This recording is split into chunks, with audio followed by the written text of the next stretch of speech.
네, 안녕하십니까 여러분. 임상안경학 담당 교수 김영수입니다. 계속해서 콘택트 렌즈의 디자인 재질, 제조법에 대한 내용 계속해서 살펴볼 거고요. 지난 시간에 상당히 많은 내용 못 다룬 것 같아요. 한 목표 하기는 한 45페이지 정도 나가야 1차시, 2차시 합쳐서 한 90페이지 나가는데요. 지난 시간에 한 37페이지 내용까지 했었어요. 자, 37페이지 내용이죠. 자, 36페이지까지 했네요. 그죠? 양면 토릭 렌즈까지 RGP 렌즈와 관련된 내용을 했었고, 자, 이번 시간에는 이제 그 RGP 렌즈의 디자인 중에서 좀 특수한 디자인이 될 텐데요. 이중 초점이라거나 다초점 RGP 렌즈와 관련해서 노안을 교정하는 콘택트 렌즈에 대한 내용을 정리하고 수업을 또 마무리 지어보도록 하겠습니다. 뭐 물론 뒤에 이 렌즈 말고 좀 특수한 렌즈도 좀 나오긴 합니다. 그런 특수한 또 RGP 렌즈는 어떤 것이 있는지까지 포함해 보겠습니다. 다 아는 내용이니까 빠르게 넘어갈게요. 이중 초점, 다초점 RGP 렌즈는 당연히도 노안을 교정하기 위한 목적으로 사용되는 것이고요. 그래서 일반 이중 초점 안경하고도 거의 비슷한 형태도 있고 또 안경하고는 또 완전 다른 형태의 그런 내용들도 있습니다. 디자인도 있으니까 그런 내용들이 어떤 건지 한번 본격적으로 한번 살펴볼게요. 자, 첫 번째 별표가 또 30만 개 쳐져 있네요. 이중 초점 RGP 렌즈 중에서 첫 번째 교대 보기형 이중 초점 콘택 렌즈가 있습니다. 교대 보기라는 건 말 그대로 교대로 보는 거예요. 그래서 이중 초점 렌즈에서 이런 플랫탑형 뒤에 그림을 통해서 한번 보고 먼저 설명을 드려볼게요. 자, 화면에서 보는 것과 마찬가지로 이렇게 그 플랫탑형 안경과 마찬가지로 세그먼트, 근용부 세그먼트가 있죠. 그래서 멀리 볼 때는 이 원형 부분으로 바라보게 되고 근용을 볼 때는 아래쪽으로 시선을 내리게 되면 이 근용부를 통해서 근거리를 보는 그런 형태다라고 생각해 주면 좋겠고요. 자, 교대 보기에서는 여기 밑에서 보는 것과 마찬가지로 이 턱이 있습니다. 그래서 이 아래쪽에, 그러니까 쉽게 얘기하면 대부분 원피스형으로 만들고, 이거 그 융착형으로는 거의 콘택트 렌즈 못 만들거든요. 왜냐면 선반으로 깎아서 만들어야 되기 때문에 그래요. 그래서 일단은 원형부에서 근형부로 넘어가는 이 단계에서 뭐가 있다?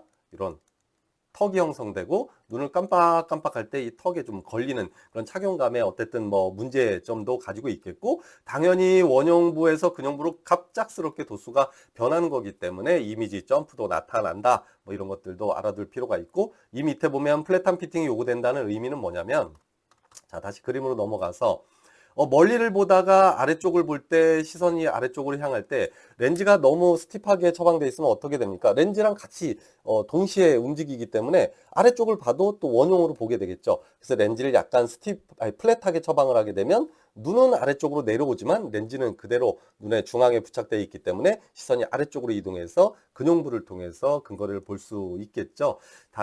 따라서 이런 교대 보기형 이중 초점 콘택트 렌즈에서는 피팅 상태를 정확하게 맞는 형태보다는 조금 더 플랫하게 피팅할 필요가 있겠다라는 얘기를 여기서 하고 있는 겁니다.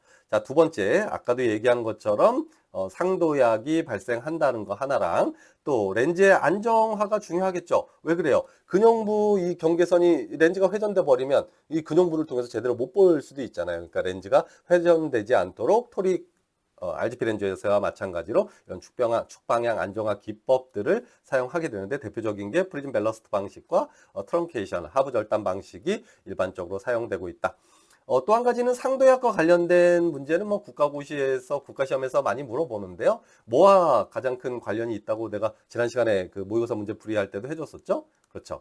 가입도가 높아지면 높아질수록 상도약은 심해지고, 또 근용부 상부 경계선부터 근형부의 광학 중심점까지의 이 거리에 따라서 이런 상도약의 크기가 증가한다. 그러니까 근형부 상부 경계선보다 광학부가 멀어지면 멀어질수록 상도약은 심해진다. 이것은 이중 초점 콘택트 렌즈에서도 안경 렌즈와 동일하게 작용하게 되는 내용입니다. 자, 뭐 이런 내용은 참고적으로 좀 한번 읽어보면 좋겠고요. 이건 아까 설명했으니까 아까 잠깐 설명한 것처럼 렌즈가 이렇게 회전되면 근형부를 볼 때 어떤 문제가 생긴다거나 근형부를 통해서 보더라도 시야가 상당히 좀 좁아지는 그런 문제가 생기기 때문에 렌즈가 회전되지 않도록 하부 절단형이라거나 프리즘 밸러스트 방식을 넣어서 아래쪽을 두툼하게 만들어서 렌즈가 축이 돌아가지 않도록 하는 축방향 안정화 기법을 사용할 필요가 있다는 것과, 또 이런 교대 보기형 이중 초점 콘택트 렌즈에서는 아까도 설명한 것처럼 뭐 이미지 점프가 발생하는 그런 문제들도 뭐 있고 뭐 이런 몇 가지 내용들을 아마 머릿속에 넣어 놓는다면 사실은 뭐 그렇게 어렵지 않아요. 이거 현대에 와서 나도 이거 본 적 없거든요. 사실 이중 초점 콘택 렌즈 이런 걸 본 적이 없기 때문에 여러분들도 앞으로 볼 일도 없어요. 그러니까 이제 국가 시험에서만 그냥 혹시라도 물어본다면 아 이런 거구나라는 거 정도 알아두었으면 좋겠습니다. 자, 형태가 이렇게 있어요. 그래서 뭐 비구면 형태로 만드는 이런 다초점 형태의 렌즈도 있지만 지금 우리가 내용 학습하고 있는 건 요런 내용의 뭐 이중 초점 콘택 렌즈 뭐 이런 것들을 여러분들과 같이 학습하고 있습니다. 교대 보기형 콘택트 렌즈를 학습하고 있다고 보면 됩니다. 자, 두 번째는 이제 동시보기형인데요. 동시보기형은 굴절형과 회절형으로 또다시 구분됩니다. 그러니까 뭐가 이 분류가 되게 좀 복잡하게 많긴 한데, 자, 일단 동시보기형 RGB 콘택 렌즈에 대한 기본적인 내용을 한번 살펴볼게요. 얘는 하드 렌즈뿐만이 아니라 소프트 콘택 렌즈에서도 동일하게 나오는 얘기입니다. 자, 일단 동시보기형이라는 얘기는 뭐냐면 뒤에 그림을 통해서 한번 좀 볼게요. 지금 화면에서 보는 것과 마찬가지로 중앙 부분은 여기 마이너스 표시가 되어 있는 건 원형 도수가 들어가 있다는 뜻이고요. 플러스 도수는 플러스 도수가 들어가 있다는 의미라기보다는 가입도가 들어가 있다라고 이해하면 좋을 것 같아요. 그래서 여기 중간 주변부는 근용 도수가 들어가 있다. 즉 가입도가 들어가 있고 또 아주 극단적으로 가장자리는 또 그냥 원형 굴절력이 들어가 있는 형태도 있고요. 얘 같은 경우 어때요? 통째로 중앙 부분은 전부 다 원형 굴절력이 들어가 있고 그 다음에 가장자리 부분은 근용 도수가 들어가 있다. 그래서 이런 것들을 보통 뭐라고 하냐면 중심부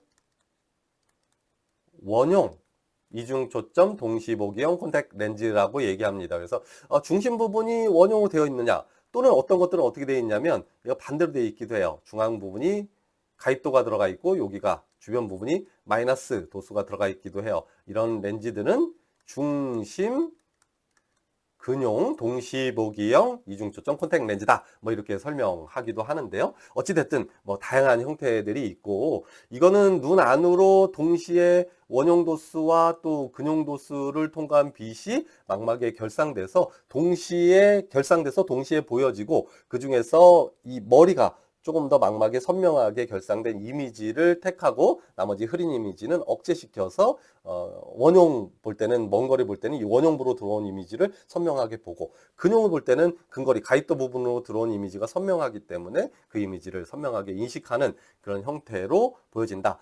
하지만 이런 그 교대보기형 이중초점 렌즈와는 다르게 상당히 큰 단점이 있어요.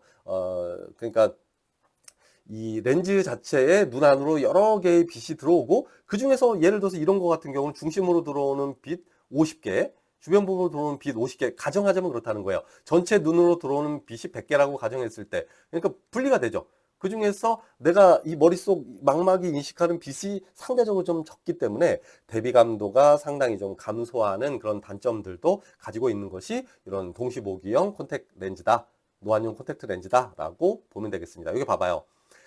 동시보기형 형태로 되어 있기 때문에 얘는 회전에 민감하지 않아요. 얘가 뭐 빙글빙글 돌아간다고 해서 교대보기형 이중초점 콘택트 렌즈에서야 마찬가지로 뭐 어떤 그 근용부가 잘 안 보인다거나 뭐 시야가 좁아진다거나 이런 문제가 없어요. 빙글빙글 돌아가도 전혀 상관없기 때문에 축방향 안정화 기법을 사용할 필요가 없다. 뭐 이런 것들. 자, 그 다음에 상대적으로 좀 타이트하게 피팅해야 돼요. 그러니까 얘가 약간 아래쪽으로 처지게 되면 어떻게 됩니까? 중심 부분하고 주변 부분이 원위치에 놓여 있을 때랑 뭔가 다른 시각적인 환경에 놓여지기 때문에 상대적인 교정 효과도 떨어지게 되고 이런 대비감도도 극강으로 떨어질 수 있기 때문에 상대적으로 조금 정확하게 맞는 것보다는 더 좀 타이트하게 피팅을 해서 아주 중앙에 딱 붙어 있도록 만들어야 하고 이런 피팅 상태가 제대로 되지 않으면 시력 저하뿐만이 아니라 대비감도도 엄청나게 감소할 수 있는 그런 문제점을 가지고 있다라고 이해해 주면 좋겠습니다.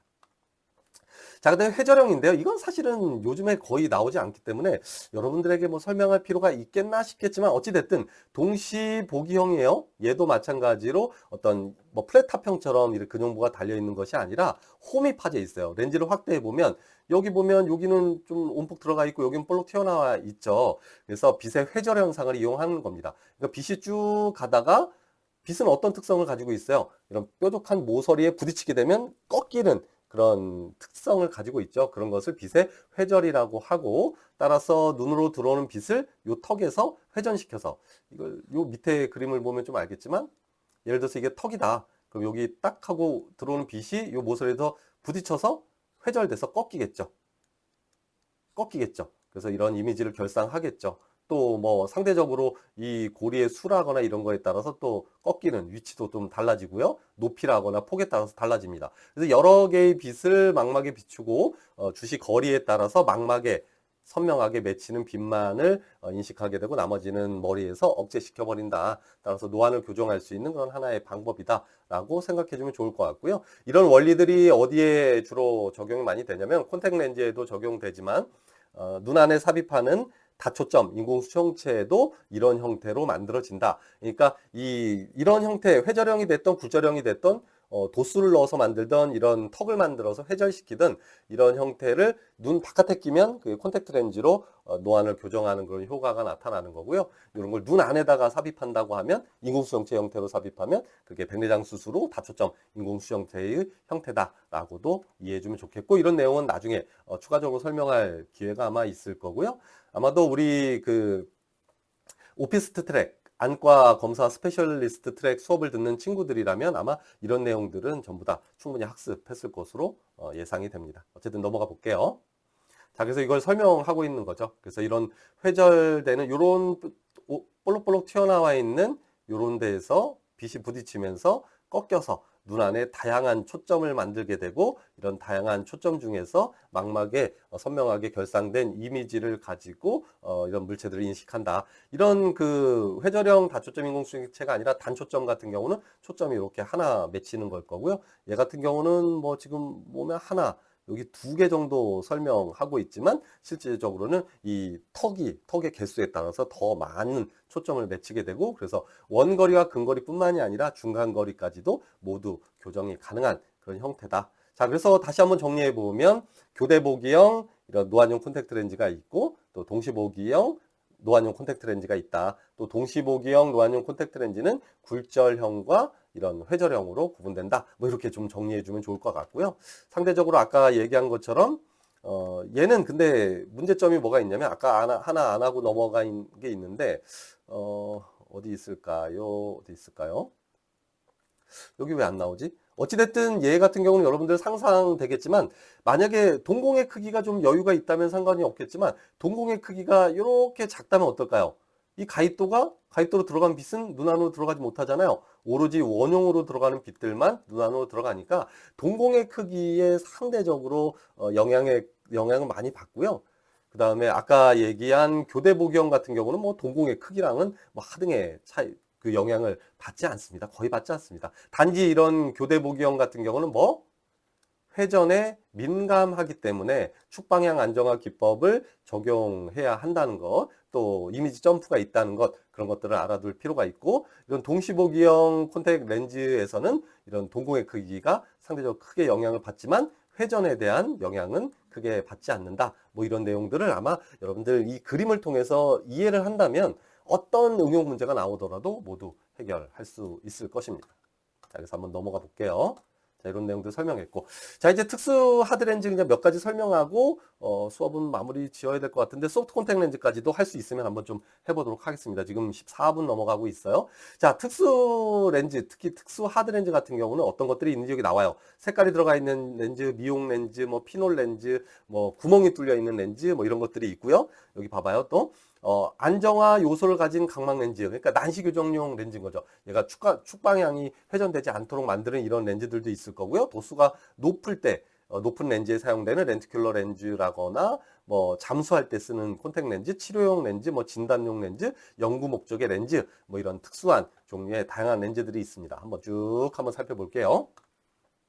자, 일반적으로 색조가 있는 렌즈가 있어요. 이건 뭐냐면 콘택트 렌즈가 그냥 투명하면 렌즈를 떨어뜨렸는데 뭐 이걸 뭐 찾기가 너무 어려울 수 있잖아요. 그래서 요즘 렌즈들은 소프트 콘택트 렌즈가 됐던 하드 콘택트 렌즈가 됐던 그냥 은은한 하늘색, 또 은은한 뭐 보라색, 은은한 녹색 이런 것들이 약간 들어가 있어요. 그래서 이런 것들은 콘택트 렌즈를 보통 다루기 좋게 하려고 하는 목적입니다. 그러니까 뭐 이렇게 손에 올려놨을 때도 잘 보이고 떨어뜨렸을 때도 좀 상대적으로 좀 찾기 쉽도록 하는 렌즈, 뭐 이런 렌즈들이 좀 특수한 렌즈에 속하고요. 사실 지금은 뭐 일반적인 그 렌즈라서 모든 하드 렌즈, 모든 소프트 콘택 렌즈가 대부분 색조가 들어가 있는데 옛날에는 그렇지 않았어요. 대부분이 투명하고 색깔이 들어가 있는 건 드물었기 때문에 얘가 특수 렌즈로 좀 들어가지만 요즘은 좀 일반적이다.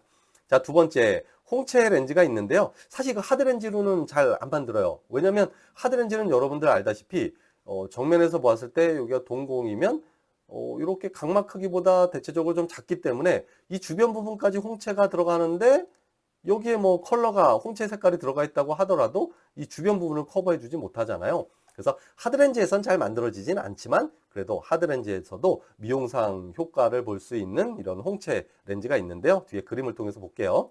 자, 오른쪽 그림을 보면 여러분들 잘 안 보일 수도 있겠지만 여기 지금 홍채가 일부 결손이 되어 있는 상태예요. 그래서 이 렌즈가 이쪽 눈과 동일하게 색깔을 넣은 홍채 렌즈를 끼게 되면 어떻게 돼요? 일부 손상이 된 이런 그 홍채 손상에 의한 미용적인 문제도 해결하게 되고요. 또 이 홍채가 손상되면서 빛이 과도하게 눈으로 들어와서 빛 번짐이 발생하는 이런 것들도 막아줄 수 있겠습니다. 네, 그 다음에 이쪽 왼쪽을 보면 중간에 이렇게 붉은색, 아이고, 왜 넘어가니? 붉은색이 색칠해져 있는 이런 렌즈가 있는데요.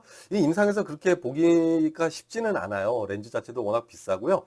이게 크로마젠이라는 그 상품명으로 출시되는 렌즈가 가장 유명한데요.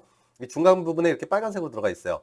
이거는 적색약을 가진 사람들이 붉은색을 잘 구분을 못하기 때문에 어떤 누가 좀 주로 많이 쓰냐면 이런 컴퓨터 디자이너들이라거나 이런 사람들인데 이런 색약을 가지고 있거나 색맹을 가지고 있는 이런 친구들이 사용하는 겁니다. 그래서 적색을 조금 더 구분하기 좀 쉽게 하는데 색맹에는 제가 알기로는 거의 효과가 없는 것으로 알려져 있고 색약같이 그러니까 빨간색을 보는 원추 세포 자체가 존재는 하지만 그 수가 상당히 적어서 붉은색을 구분하기 좀 어려운 이런 적색약을 가지고 있는 사람들에게는 아주 유용하게 사용되는데요. 이 렌즈가 나도 지금 임상을 떠난 지가 오래돼서 잘 모르겠지만 요 한쪽 눈에 끼는 렌즈가 6, 70만 원 정도 했던 것 같아요. 그래서 상당히 좀 고가였던 것 같아서 이 안경 렌즈도 있거든요. 빨간색으로 되어 있는 안경 렌즈도 있는데 어찌됐든 상당히 좀 고가다. 어찌됐든 이렇게 색각 이상자들을 교정하기 위한 콘택트 렌즈도 특수 렌즈에 포함된다라고 생각해 주면 좋겠습니다. 네, 자외선을 흡수하는 렌즈인데요. 사실 이것도 지금이나 그 옛날 이 책 자체가 정말 옛날 책이에요. 이게 한미의학이라는 콘택트 렌즈 책을 내가 이렇게 정리해서 PPT로 만든 건데요. 그 책도 한 1970년대, 80년대에 이게 작성된 책이다 보니까 이게 특수한 렌즈에 속하지 요즘에는 거의 99.9%가 자외선을 이런 차단할 수 있게 만들어지거든요. 그래서 색깔이 없이 투명한 렌즈라도 자외선을 차단하기 때문에 뭐 그렇게 특수하다고 볼 수는 없지만 어찌됐든 자외선을 차단시켜서 예를 들어서 과거에 그 수술법 중에서 수정체 낭내 적출술이라는 수술법이 있어요. 그래서 이렇게 눈이 있는데 수정체에 때가 혼탁이 오는 걸 백내장이라고 하잖아요. 과거에 어떤 수술법이 있냐면 얘를 그냥 통째로 끄집어내서 무수정체 안이 되는 거예요. 그럼 어떻게 돼요? 무수정체 안 같은 이 수정체가 하는 역할이 각막도 UV를 차단해 주지만 이 수정체도 UV를 차단해 주는데 UV를 차단해 주는 그 수정체가 사라졌기 때문에 이 자외선이 아주 과도하게 망막에 도달하게 되고 그럼 망막이 손상을 입는다거나 어떤 황반 변성이 잘 일어나기 때문에 이럴 때 콘택트 렌즈를 착용시켜서 얘가 UV를 차단시켜 줄 수 있도록 만드는 그런 콘택트 렌즈가 이런 자외선 흡수 콘택트 렌즈라는 게 있었는데요. 지금 현대에 와서는 뭐 대부분의 콘택트 렌즈가 자외선은 다 차단되기 때문에 이것도 조금 약간 과거의 얘기다라고 보면 되겠습니다. 또 인공수정체를 삽입했다고 하더라도 과거에는 이 인공수정체가 자외선을 흡수하는 그런 재질이 아니라 그냥 PMMA 소재로 만들어져 있는 옛날 얘기예요. 근데 요즘은 이 인공수정체도 대부분이 자외선이 차단되도록 만들기 때문에 인공수정체 아닌데 거기다 또 콘택트 렌즈까지 같이 자외선이 차단되는 그런 콘택트 렌즈를 착용시키는 경우는 거의 없습니다. 그래서 조금 옛날 얘기이긴 하지만 어쨌든 자외선을 흡수하고 차단하는 그런 콘택트 렌즈도 있었다.